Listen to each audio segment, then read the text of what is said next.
హరే కృష్ణ. ఈ వీడియోలో మనం తిరుప్పావై 11వ పాశురం యొక్క అర్థం తెలుసుకుందాం. మన జీవితంలో ఎన్నోసార్లు అద్భుతమైన అవకాశాలు మన కళ్ళ ముందే మెరుస్తూ ఉంటాయి. కానీ ఇంకా సమయం ఉందిలే, రేపు చేద్దాంలే అనే చిన్నపాటి బద్ధకం వాయిదా వేసే గుణం మనల్ని ఆ అవకాశాలకు దూరం చేస్తుంది. అసలైన ముహూర్తం కోసం ఎదురుచూస్తూ మన కళ్ళ ముందు బంగారు భవిష్యత్తును మనం గుర్తించలేకపోతున్నాం. సరిగ్గా ఇదే మానసిక స్థితిని, ఆధ్యాత్మిక నిర్లక్ష్యాన్ని ప్రశ్నిస్తూ ఆండాళ్ తల్లి మనల్ని మేల్కొడుపుడుతున్న అద్భుతమైన రోజు ఇది.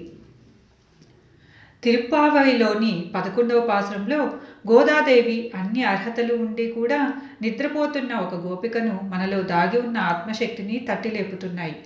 విజయం వాకిలి ముందు నిలబడి పిలుస్తున్నా ఇంకా ఎందుకు ఆ తాత్సారం అంటూ మన అంతరాత్మను ప్రశ్నిస్తున్నారు.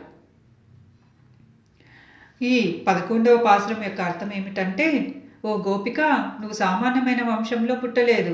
వందలాది ఆవుల మందలను సమర్థవంతంగా రక్షిస్తూ పాలు పితుకుతూనే మరో పక్క శత్రువులు ఎవరైనా వస్తే వారి బలాన్ని అణచివేయగల శక్తివంతమైన గోపాలకుల వంశంలో జన్మించావు. పని పాటలోనూ పౌరుషంలోనూ ఏ లోపము లేని ఆ వంశానికి నీవు ఒక బంగారు తీగ లాంటివి. పుట్టలో దాగి ఉండే పాము పడగలాంటి సన్నని నడుము, అడవి నెమలిలా విరపూసిన కేశ సంపద కలిగిన ఓ సౌందర్య రాశి. నీ స్నేహితులు, బంధువులు అందరూ నీ ఇంటి ఆవరణంలోకి వచ్చి ఆ నీలమేఘశ్యాముడైన శ్రీకృష్ణుడి నామాలను గట్టిగా పాడుతున్నారు. అయినా సరే నీవు కదలడం లేదు, మాతో కనీసం మాట్లాడడమూ లేదు. ఓ ఐశ్వర్యవంతురాలా, అందరూ లేచి వచ్చినా నీవు ఇంకా నిద్రపోవడంలో అంతరార్థం ఏమిటి? వెంటనే లేచిరా, మనమంతా కలిసి ఆ కృష్ణుణ్ణి సేవిద్దాం. ఈ పాశురం పైకి ఒక స్నేహితురాల్ని నిద్రలేపుతున్నట్టు కనిపిస్తుంది, కానీ ఇందులో మన మనస్తత్వానికి సంబంధించిన చాలా లోతైన అర్థం దాగి ఉంది. ఇక్కడ గోపికను బంగారు తీగతో పోల్చారు. తీగ ఎంత విలువైనదైనా పైకి ఎదగాలంటే ఒక ఆధారం కావాలి. సాధారణంగా అది చెట్టును అల్లుకొనే ఉంటుంది. అలాగే మన ఆత్మ ఎంత పవిత్రమైనదైనా దానికి భగవంతుడనే ఆధారం కావాలి. ఆ ఆధారాన్ని వదిలేసి బద్ధకం అనే నేల మీద పడిపోకూడదని దీని అర్థం. అలాగే ఆమె సౌందర్యాన్ని వర్ణిస్తూ పాము నడుము, నెమలి జుట్టు అని అన్నారు. సహజంగా పాము, నెమలి బద్ధ శత్రువులు. అవి ఒక చోటు ఉంటే కొట్టుకుంటాయి. కానీ ఆ గోపికలో ఈ రెండు లక్షణాలు అందంగా ఇమిడిపోయాయి.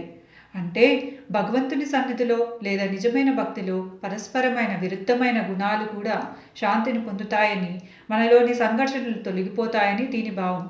అసలు ఇక్కడ నిద్ర అంటే కేవలం కళ్ళు మూసుకోవడం కాదు, తెలిసి కూడా చేయకపోవడం. భగవంతుని కృప పొందడానికి లేదా జీవితంలో గెలవడానికి అన్ని అర్హతలు, శక్తి సామర్థ్యాలు ఉన్నా కేవలం సోమరితనంలో ఉండిపోవడమే అసలైన నిద్ర. ఈ రోజుల్లో మన వైఫల్యాలకు ప్రధాన కారణం మనలో టాలెంట్ లేకపోవడం కాదు, సరైన సమయానికి స్పందించలేకపోవడం. పాశురంలో గోపికల వంశం గురించి చెబుతూ వారు పాలు పితుకుతారు మరియు శత్రువులను జయిస్తారు అని చెప్పారు. అంటే మనం మన బాధ్యతలను నిర్వర్తించాలి. అదే సమయంలో మనలోని అంతర్గత శత్రువులైన బద్ధకం, భయం, వాయిదా వేసే గుణంతో యుద్ధం చేయాలి. ఆండాళ్ తల్లి అడుగుతున్న ప్రశ్న ఒక్కటే, ఎత్తుక్కు ఉరుంగం పొరు అంటే ఇంకా ఈ నిద్ర దేనికి? ఈ ప్రశ్న మనల్ని మనం వేసుకోవాలి. రేపు చేద్దాంలే అనుకునే తత్వాన్ని ఈరోజే వదిలేయాలి. మన ఇంటి గుమ్మం ముందు అవకాశాలు వచ్చి నిలబడ్డాయి. కాలం ఆసన్నమైంది. ఆ గోపికకు తాను ఎంత గొప్ప వంశంలో పుట్టిందో తెలియనట్లే మనలో చాలామందికి తమలోని అద్భుతమైన శక్తి తెలియదు. మీలో కొండంత బలం ఉంది.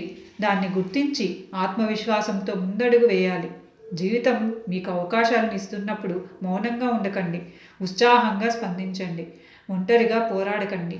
మంచి స్నేహితులతో, సజ్జనులతో అంటే సత్సంగంతో కలిసి ప్రయాణించండి. ఈరోజు మీలోని సోమర్తనాన్ని వదిలిపెట్టి విజయం వైపు, దైవం వైపు గట్టిగా అడుగు వేసే రోజు అవుగాక. హరే కృష్ణ.